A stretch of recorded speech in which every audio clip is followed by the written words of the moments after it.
morning, sunshine.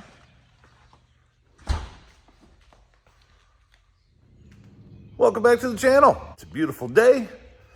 Gonna do some beautification on old turd here in the background.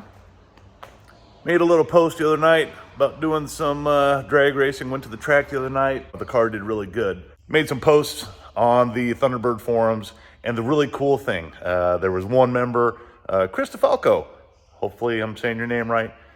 He inquired about the doors that I have on this thing, which that's by design. When I do my videos, I'll leave out the real little details. If you guys want to know, you'll ask and I'll answer. That's what this video is about. We're going to talk about the doors on this thing, what it took to make them fit, how I completed the install, and here we go. And the story goes like this. I was looking to increase the performance of this car. I've been on the fence about power.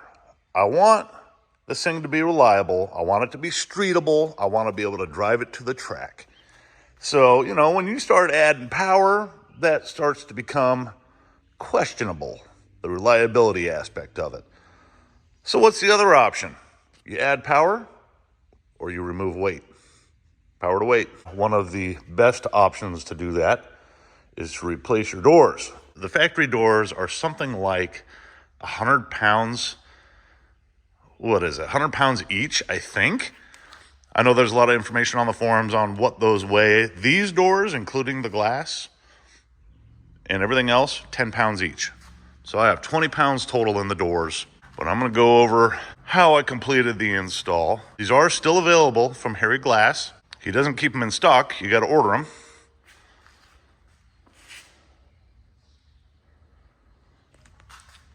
But I'm just hoping somebody else decides to take this on because I think it's a pretty cool feature. So let's talk about how the doors come when you first buy them. Of course, they are just primered. They are not the bare carbon fiber. A lot of guys, my coworkers and whatnot, they had mentioned, man, it sure would be cool if they were just gel-coated clear with the carbon fiber. I may have left them that way if that's how they came, but they don't. They come with like a dark gray primer. That is just a very, very basic coat of primer. You still, and I found out the hard way, I think I repainted these doors 3 times. You really need to go through with the prep on the primer that's on these things. Sand it down really good, fill it, sand it, fill it, sand it. There were pinholes everywhere over the entire thing. So prep the crap out of these things. Unless Harry Glass, maybe reach out to them and ask them, okay, what's the trick on these things? But a lot of pores in the prep work on this thing. So you need to paint them, and that's fine. I just went to the local paint shop, and of course there are several variants of this titanium. I think that's what this paint color code was called. So I just got a standard variant, and you can see there is a slight difference in the shade there. They come with this molding. That is all part of the mold. And of course, I had already stripped the moldings off of my car. We'll get into that in a minute. But this molding is installed here. Most of the edges are pretty much good. You don't have to touch those up so much. Maybe a little trimming on this corner. The top edge fit nice. You don't have to adjust any of that. This leading edge has about a 1-inch long lip underneath here. It's my assumption that this is there so that it can tuck up underneath your fender. But that arrangement wasn't going to work for me. I tried to utilize it, but it just wasn't going to work out. I'll talk about that in a minute. Other than that, there is no handle. There's just the recess area is all that's there. No holes, no nothing. The window opening is already cut out. That's nice. These are just flat. There's nothing here. There's nothing here that you have to cut this area out if you want to access it. But that's about it. They are very simple. Nothing extravagant. Very light. And I love them. So what did I have to do to make these fit? Well, let's talk about that process a little bit. I need to get this door opened up so you can see what's on the inside.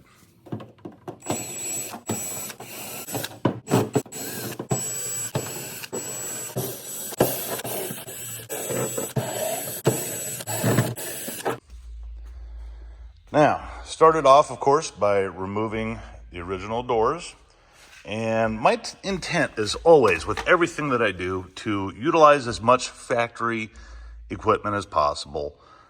You know, whether that be the holes, the hardware, you know, the latches, the hinges, whatever, the handles, I try to use as much as possible. And that just, in some instances, that simplifies engineering, but yet it doesn't. I don't know why. The factory stuff is usually pretty good. It's pretty stout, it's strong, it's secure, for the most part.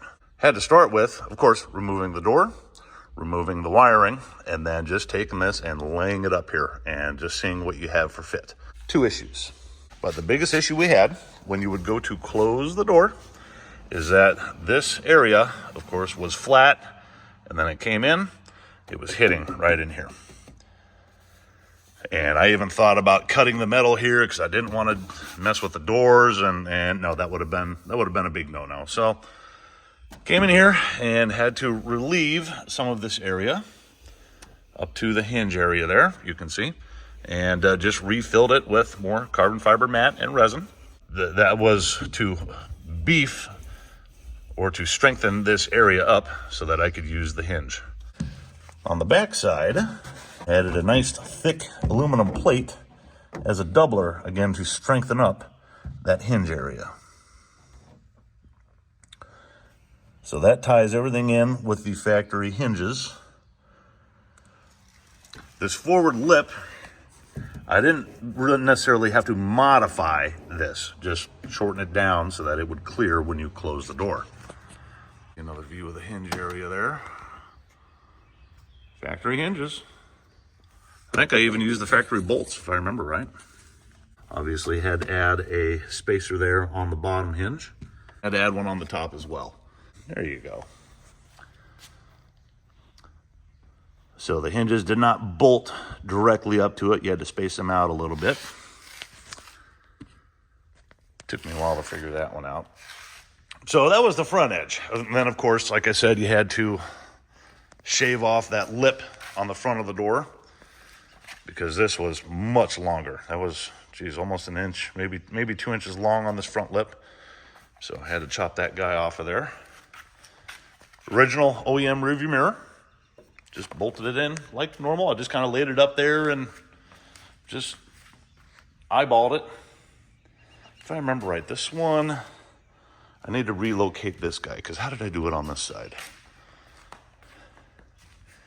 Yeah, see, I'm a little further rear on this one, and this is a better fit, if you ask me.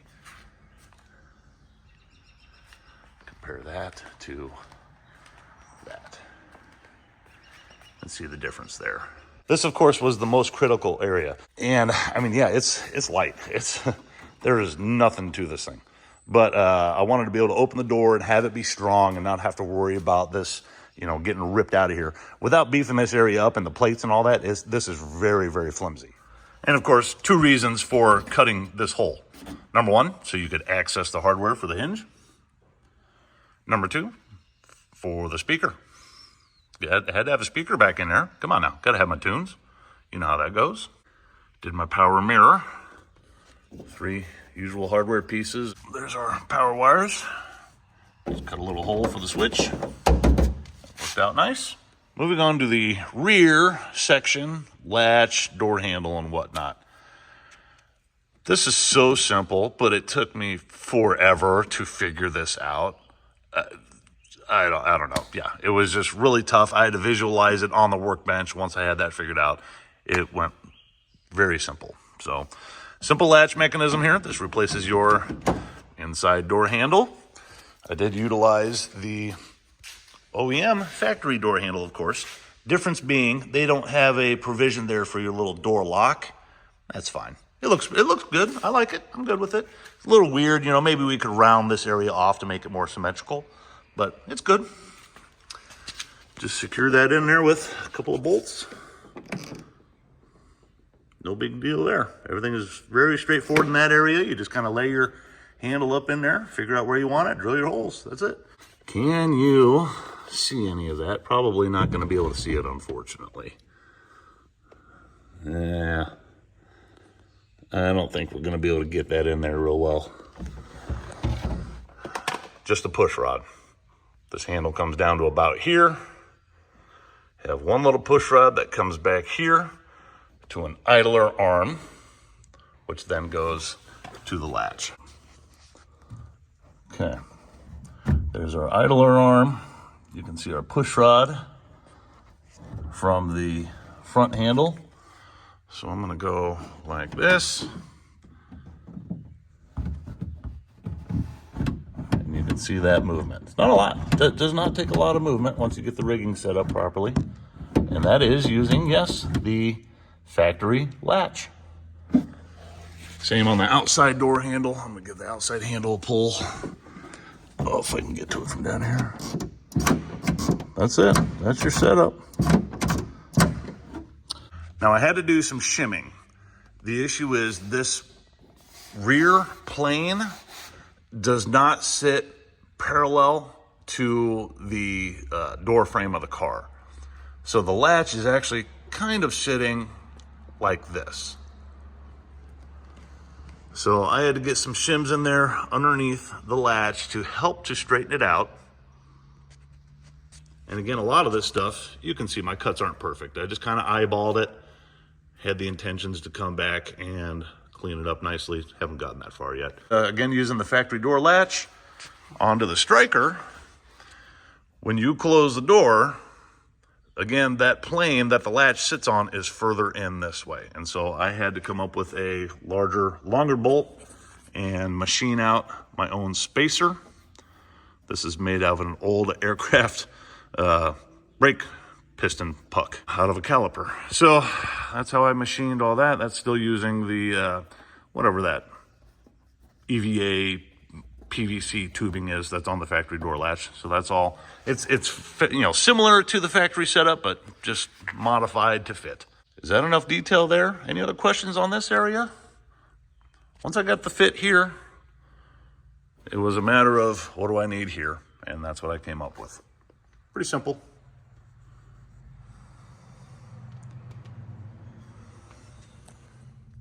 No adjustments necessary on the lower edge. Didn't have to trim any of that. That was all very nice. Everything was good. Same deal. I think I had to trim a little bit right in here. We'll go over to the passenger door here in a second. These do not include windows. I don't think Harry Glass has windows available. You have to go elsewhere to get those.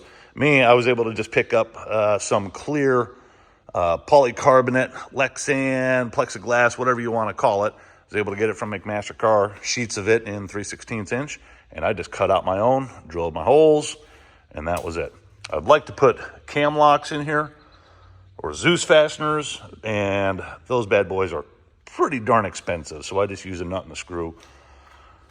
Kind of a pain to take the window on and off. Of course, had to go with the tint, so just a little weather strip on the backside to help seal out any water. It does not keep it all out, but slows it down a little bit. Onto the passenger door. Same setup. Hinges, spacers on the hinges. Had to relieve this area. Power mirror. Speaker. Wiring is all the same. Latch setup is identical. The only difference on this door, when you go to close it, this area was hitting right in here. I could not fully close the door. So I did the same thing. So I had to relieve this area, chop it out of there, and then add some carbon fiber back in there to strengthen it.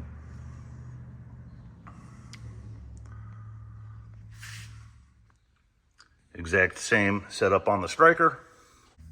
Same setup on the latch. Factory hardware, factory latch. Closing these doors. Again, you know, borderline race car here. These do not close like a factory door would. You can't just pop them shut. No, you got to give them a bit of a yeet. So the mold, the shape of these guys does not quite match the contour of the chassis. And what happens is they hit really hard up in here and hardly at all on the bottom. So you got to give them a bit of a yeet. That works fine. You can see, you know, the gaps, the lay of everything is not perfect. It took me a long time. You can see right here, the door gap as well. See right in here, it's like they came up a little short. That's more like what the gap should be. Pretty good gap here. I'm happy with that one. It lays, once you get it, you know, forced into place, it's not bad. You start looking closely and you can see where it's off a little bit. So they are not perfect. Do not expect a show car fit with these doors. Same on this ridge. Even though it had the long flange, I chopped it off of there. I tried to keep it as uniform, and this raised area does not quite match the contour of the fender. Nice big gap right there. It is very cool that it has the Super Coupe molding built into it. Pretty cool if you ask me. And the factory weather strips, they will not fit. They are too thick. You have to remove your factory weather strip. Now, maybe there's a way it could be trimmed down, but it's just, you know, for these doors, the way they fit up here is way too thick in this upper area. I left the lower section on, had to cut it. So only that lower piece is in there, and that's it. There, coming inside. Here's our gap. You know, look at that down there. I mean, that's huge, huge gaps. The back, I was able to fill in a little bit with some weather strip. Again, the top side fits pretty tight. Pretty tight for the most part. Still does drip some water in. I don't know if you can see one little gap right in there. Yeah, so now these were definitely designed. It's my opinion that these things were designed for a Pro Mod car or a tube chassis car where you don't have to fit up to an OEM body. That's my guess. That's about all I know. Added weather strip all the way around to try to close up the gaps.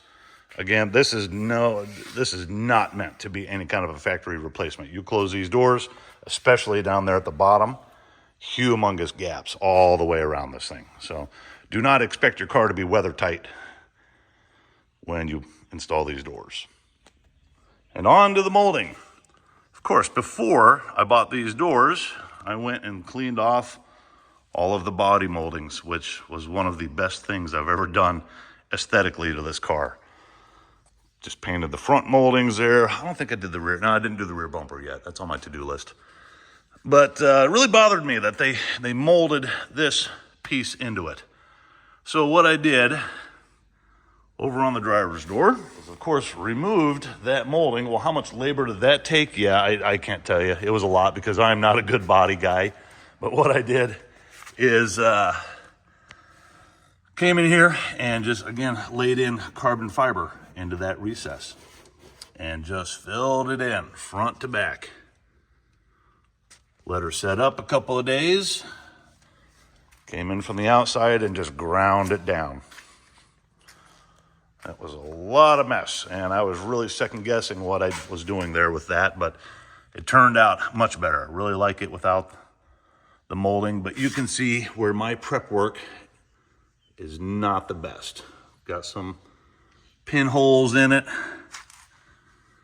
couple low areas here and there.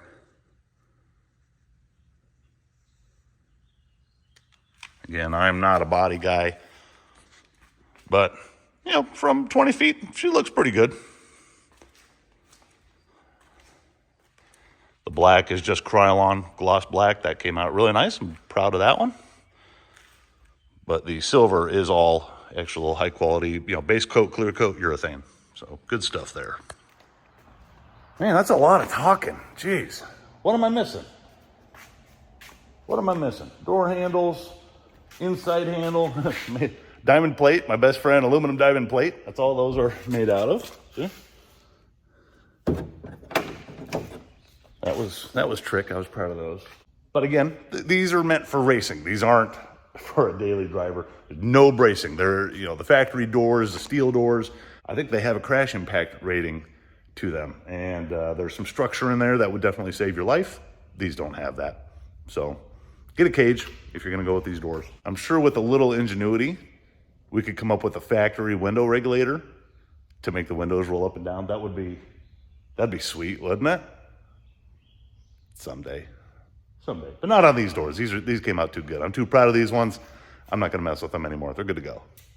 Chris, thanks for reaching out. I hope I answered all your questions. Anything else, you guys let me know. Seriously, I have no secrets on this thing. I love sharing the accomplishments on these things, these cars. Everybody in this community has been really awesome sharing their knowledge, and that's what helps keep these things alive. So hope you all have a great day. Thanks for tuning in. We'll see you on the next one. You know what? I forgot to answer the most important question. Is there anything I would do different? For the most part, no. Two little tiny things, depending on what you're going for.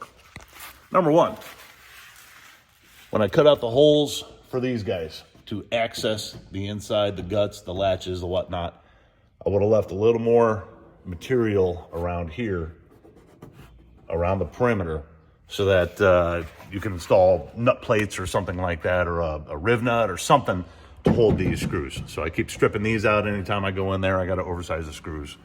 So would have done that for sure. I was able to barely sneak some nut clips around this one for the speaker, but I mean, you can see how close that one screw is to the edge there. Yeah, I should have made that a little bit deeper. So that's the first thing. Second thing I would have done, in my instance, this may not apply to you, but because I pulled the body moldings off of this thing, I should have stripped that right door body molding first as well before I painted it. So, you know, I'll get around to doing that someday once I do other stuff. It's low on the priority list. Bigger on the priority list is doing a wheelie. All right, I got to get that done first. I get the wheelie done, then maybe I'll do that door. All right. All right. You know, it just occurred to me. Oh, I'm kind of disappointed. I haven't been ending my videos with a burnout lately. Oh, man. Those get expensive. Oh, it sucks. All right. Let me see what I can do.